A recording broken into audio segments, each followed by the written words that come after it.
The out-of-country voting, otherwise called the diaspora voting, was born out of the inauguration of the National Political Reform Conference (NPRC), launched by former President Olusegun Obasanjo on the 21st of February 2004. The conference witnessed the presentation of the research for Nigerian out-of-country voting. Highlights of the conference was the breaking news that delegates at the national conference have endorsed diaspora voting in future elections. National conference gives Nigerians in diaspora rights to vote. Prior to the National Political Reform Conference, NIDO had a summit at the Nigeria High Commission in London. Part of the resolutions of the summit was the out-of-country voting, which is the diaspora voting. This was further presented at the National Political Reforms Conference and was adopted.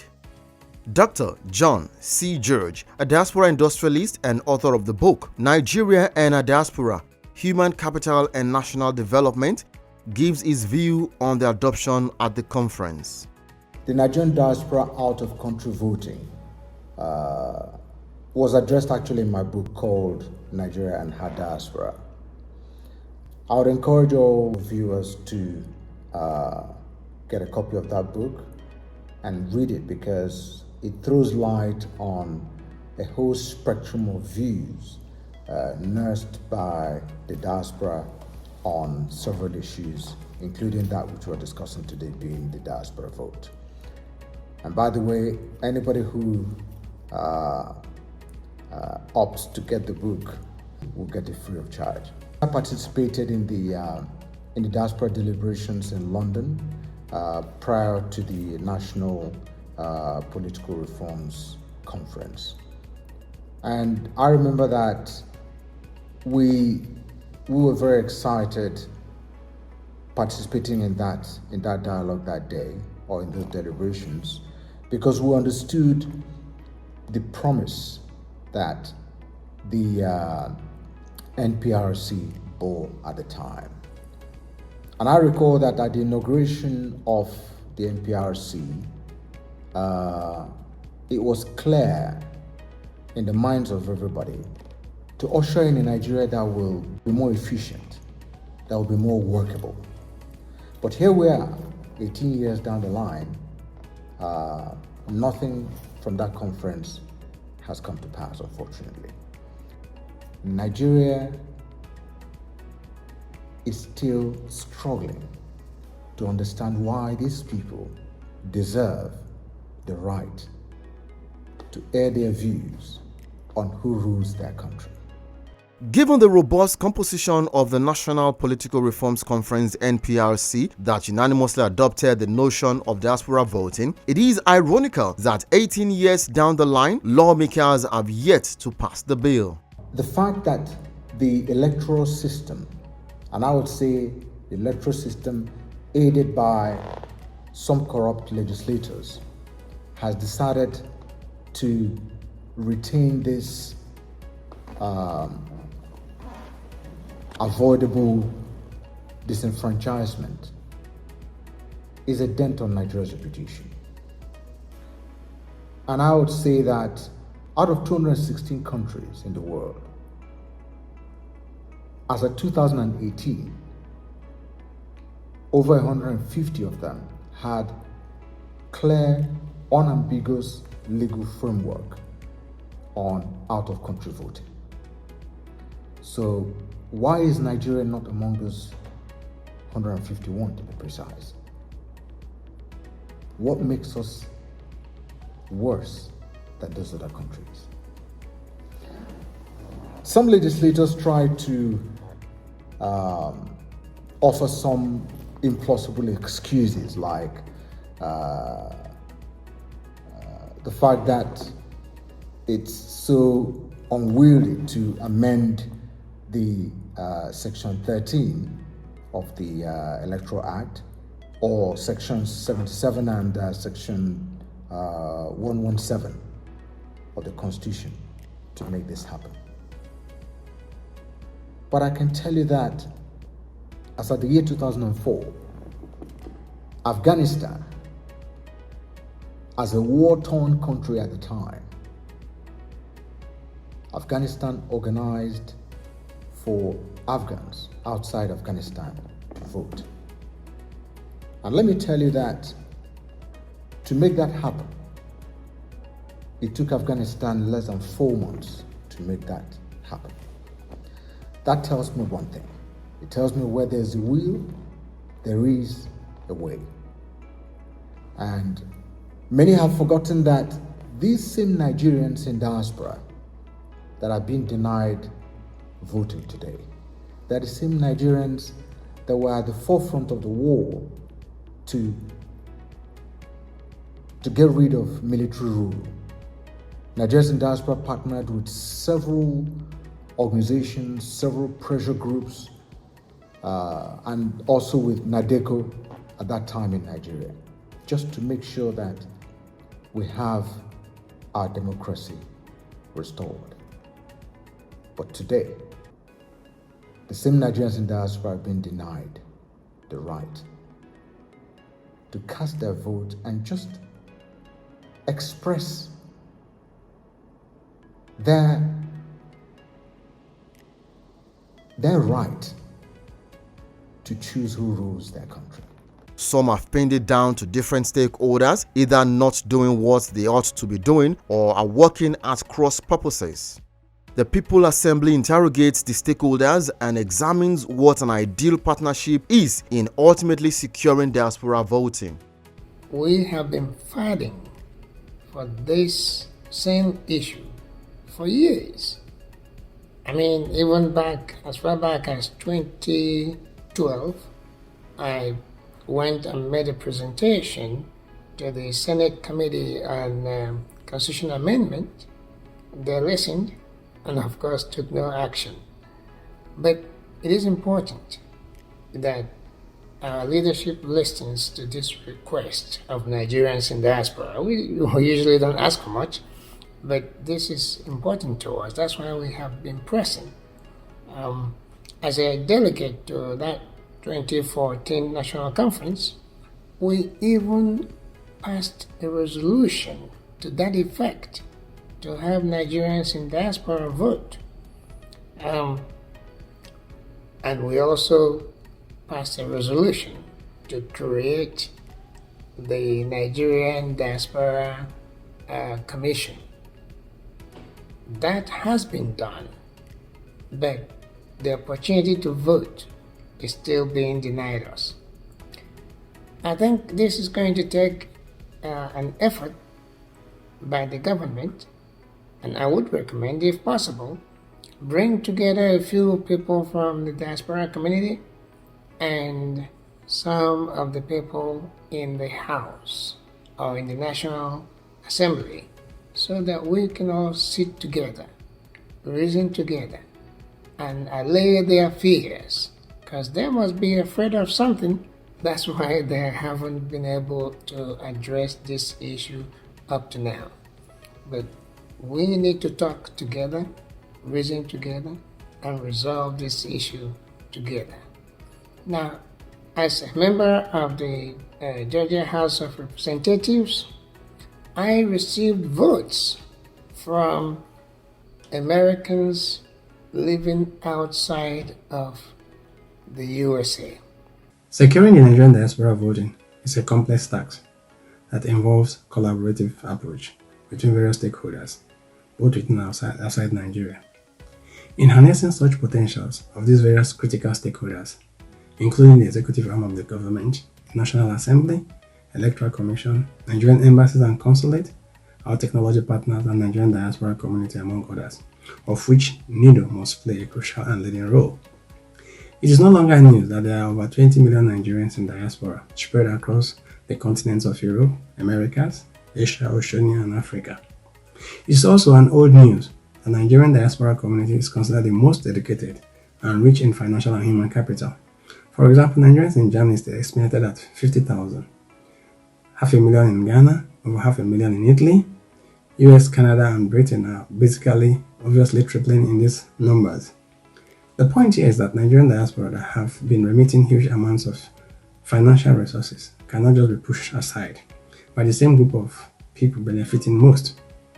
Take, for instance, diaspora remittance in just over 3 years,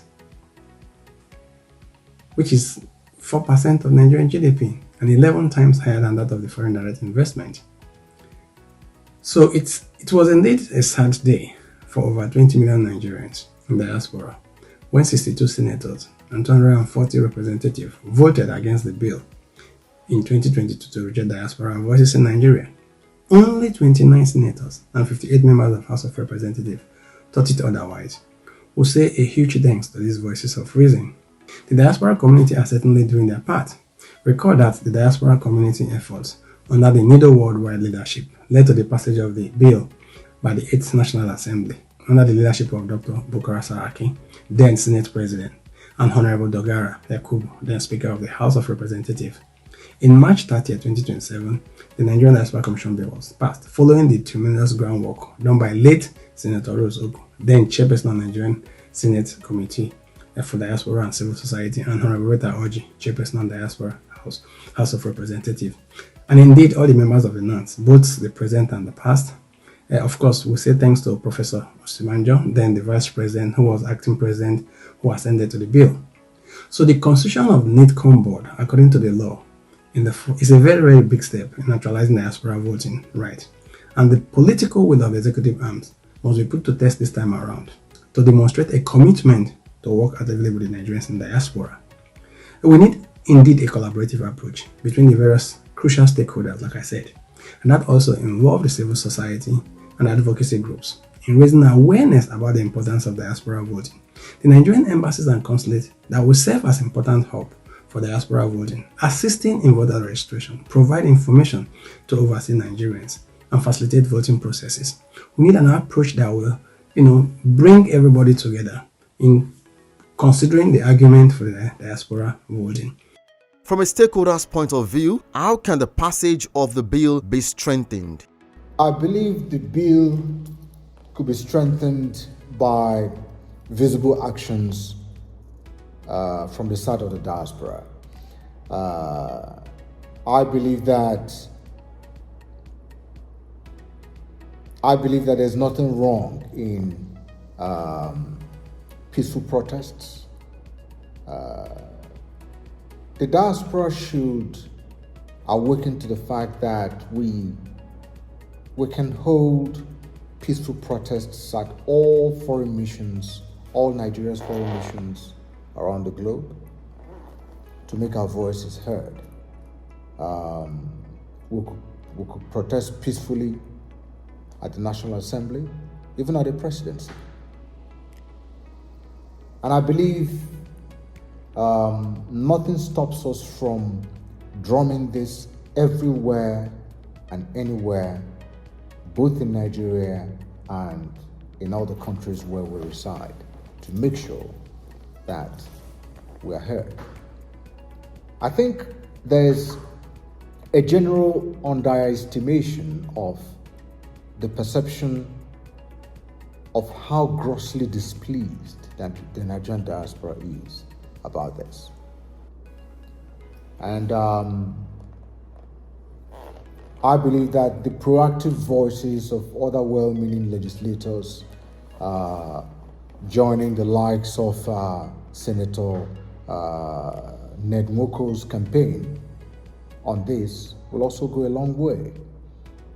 However, the most important strong voice in this entire campaign is the voice of our new president, the Commander-in-Chief of the Nigerian Armed Forces, President Bola Ahmed Tinubu.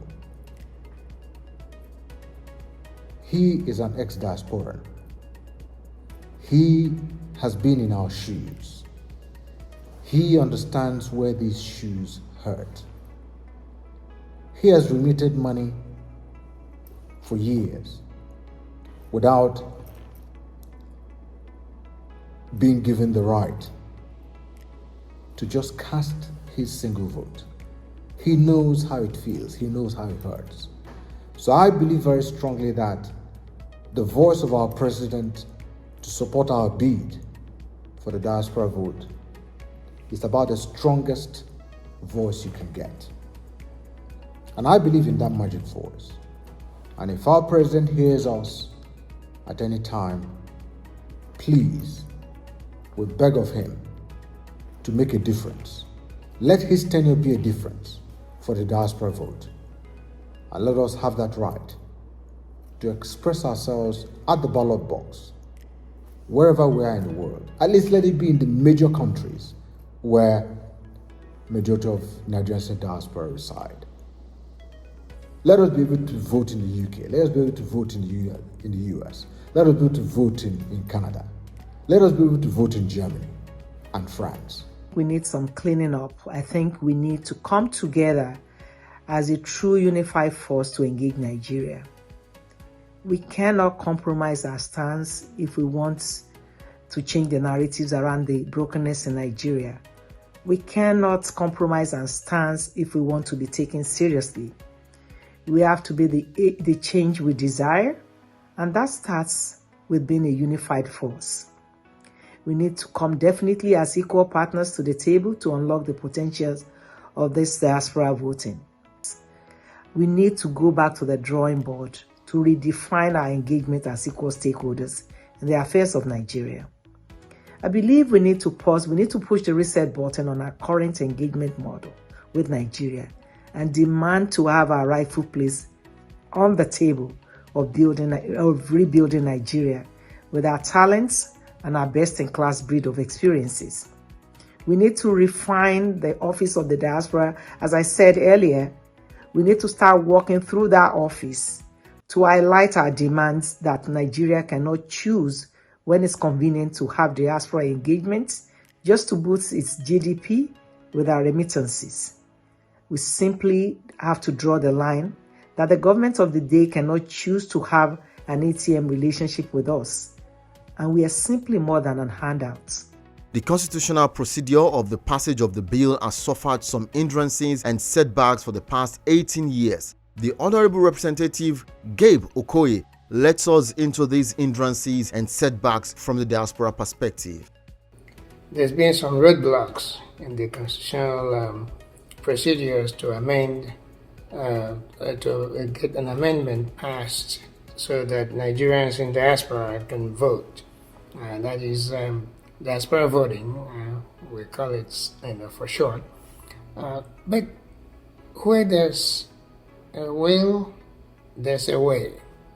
I am very certain that if it's what the country wants, we can get it done. An example, and that makes me believe that maybe we really don't want it, is when I served in that 2014 national conference.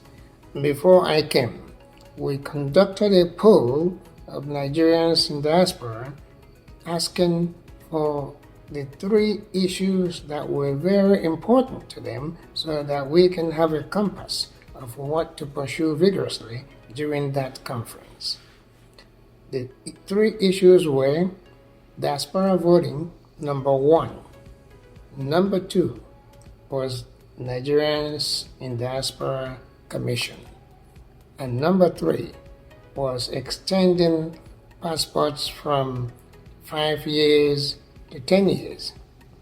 Today, we have Diaspora Commission, we have 10-year passports, but we don't have diaspora voting. And that's what we're still talking about. It's not quite that easy to amend it, but then it's not that difficult. What is happening is that I think it's the fear of the unknown. But what is very difficult here? What is difficult to understand here? You just let us vote. As far as the modalities are concerned, these are things we can sit and work out. So that way, it will be to the comfort of both sides. Okay, we have suggestions that we can make so that we can make this a reality, because it is important to those of us in the diaspora that we participate in strengthening Nigeria's democracy. So, what is the way forward? Does partnership among stakeholders hold the key to unlock diaspora voting? How can partnership by the stakeholders be harnessed to achieve diaspora voting? From my days as the chairman of Nigerians in Diaspora Organization Europe, I recall very clearly that we've never been lean on partnerships or partners, both in Nigeria and within the international community. But I believe that our most formidable, or would I say our most organic partner, remains the Nigerians in Diaspora Commission, which is NIDCOM, as led by Honorable Abike Dabiriarawa. We in the diaspora fought for the emergence of that commission, and we were intentional while fighting for it, because we knew that that is a commission that will amplify our voice, both to government and to other parts of the country. We believe strongly in that partnership, and I believe that that remains the most effective partnership that the diaspora would have in pursuing things that are good for our nation, especially by virtue of the position that that commission occupies within the executive arm of government. But I would also say that I find it hard to mention all our potential partners, especially within the international community. But suffice to say that we have several other international partners we collaborate with on issues that are of common interest or of common global interest. And I believe that we should draw those partners in and make sure that all our partners whose goals fall in line with this issue come on board and join us. And I believe very strongly that in my lifetime, Nigerians living abroad will be given the right to cast their individual votes, to express their opinion about who should lead their nation. Areas are changing. We know that the situations are different. But like we said in our just last concluded diaspora voting organized by the Nigerian diaspora community, it is clear that no party commands a majority in both chambers, and we know that for any law to pass, especially the Nigerian diaspora voting right, we need at least 2/3 majority of the House in both chambers. So far, there's no party that is commanding such majority. So it is obvious that in achieving diaspora voting right, that the stakeholders that are sincere and patriotic has to come together, to work out what's the best approach that we could address those fears of the honorable House members and see exactly how can we, overcome such fears. And we're happy we have a couple of senators who are actually in this current dispensation, who are actually taking the issue of diaspora voting into a very serious contention, including Senator Prince Ned Nwoko, who has been very vocal in the Senate, seeking to include the Nigerian diasporas in the Nigerian diaspora voting process. In my opinion, I do believe that it's going to take the cooperation of the stakeholders to get this done. I recommend seriously that the president should look at forming a committee to seriously look into this matter.